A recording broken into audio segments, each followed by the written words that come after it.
नमस्कार प्यारे विद्यार्थियों, DAV model public school Hindi कक्षा में आपका स्वागत है। आइए आज मैं आपको पढ़ाने जा रहा हूँ हिंदी के अभ्यास सागर से पाठ 3 अच्छे पड़ोसी के गुण। अच्छे पड़ोसी में कौन कौन से गुण होते हैं इसके बारे में हमने ज्ञान सागर में बताया था। आइए उनके दिए गए प्रश्नों के अभ्यास को देखें। जैसा कि आप पाठ में पढ़े होंगे कि अच्छे पड़ोसी में कौन कौन से गुण होने चाहिए, तो इस आधार पर प्रश्न यहाँ पर निर्धारित है। प्रश्न क्रमांक ए, नीचे वाक्यों में मोटे काले शब्दों को ध्यान से पढ़िए। तो यहाँ पर काले शब्द दिए हैं: परिस्थितियों, सद्भाव, अहिंसक और सुशोभित। इस प्रकार ये वाक्य में यहाँ पर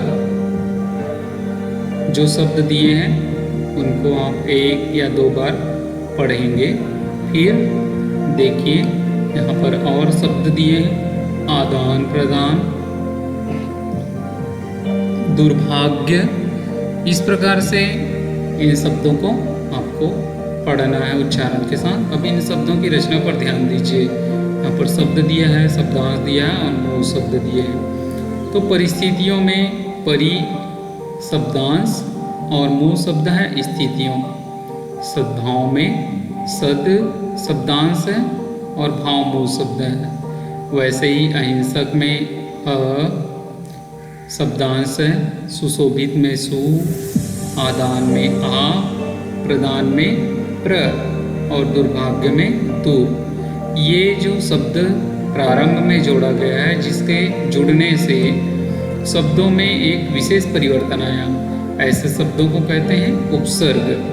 ये मूल शब्द के पहले जुड़ जाता है और उनके अर्थ में विशेष रूप से परिवर्तन लाते हैं, ये उपसर्ग कहलाते हैं। अर्थात प्रारंभ में जुड़ने वाले शब्द उपसर्ग होते हैं।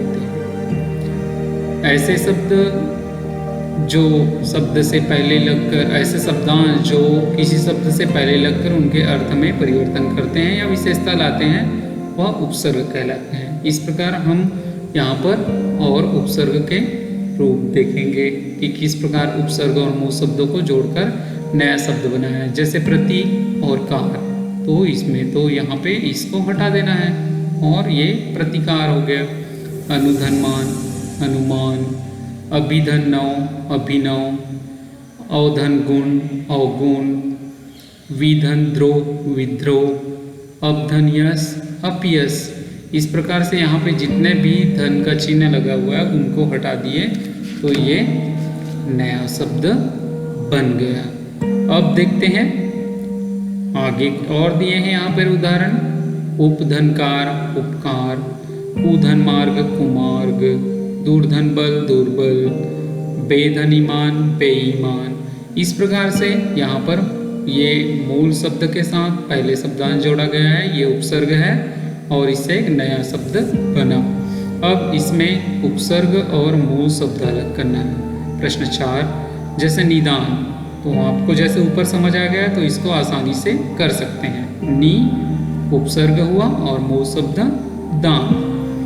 निर्भय में निर और भय, पराजय में परा और जय, परिजन में परि और जन, प्रस्थान में प्र उपसर्ग और स्थान मूल शब्द। इस प्रकार से हमने उपसर्ग और मूल शब्दों को अलग अलग कर लिया। आगे देखते हैं उचित उपसर्ग जोड़कर नया शब्द बनाइए। तो उचित उपसर्ग यहाँ पे दिए हैं, उपसर्ग आपको शब्द दिए हैं उनके साथ इनको जोड़ना है। तो जैसे आ, हार, हार में क्या जोड़ सकते हैं? आ, आहार, गम, सुगम, खिला, अधखिला, मोल, अनमोल, काल, अकाल, दिन, प्रतिदिन।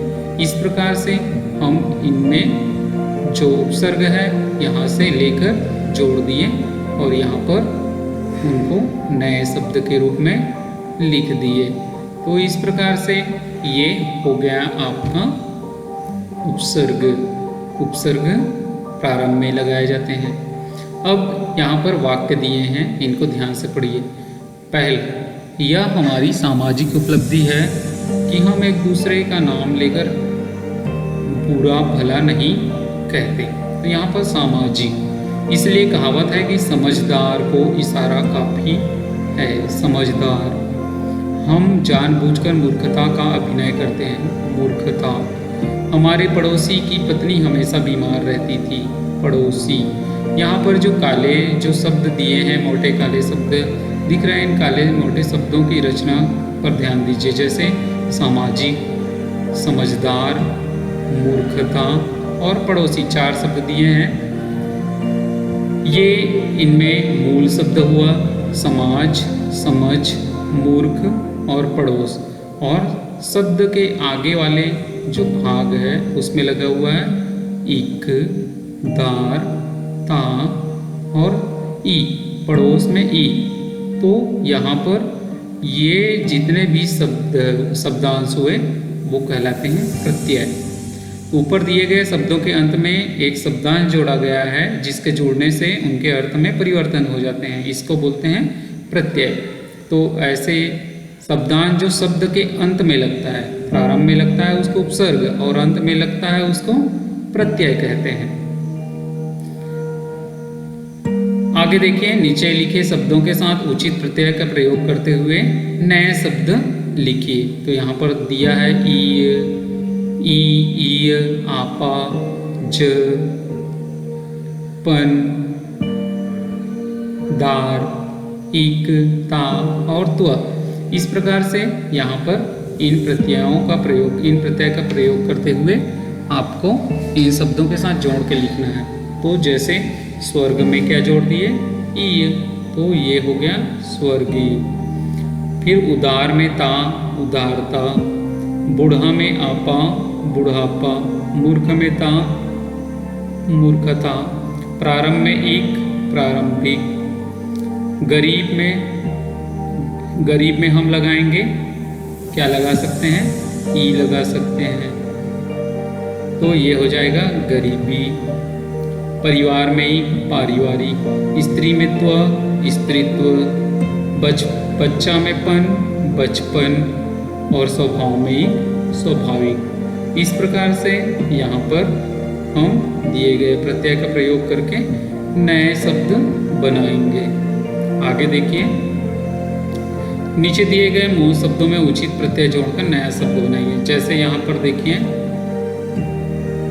यहाँ पर ये आलू जो लिखा है, ये यहाँ पर आलू, ल छोटा ऊ हो जाएगा। चिल्ला में आहट, चिल्लाहट।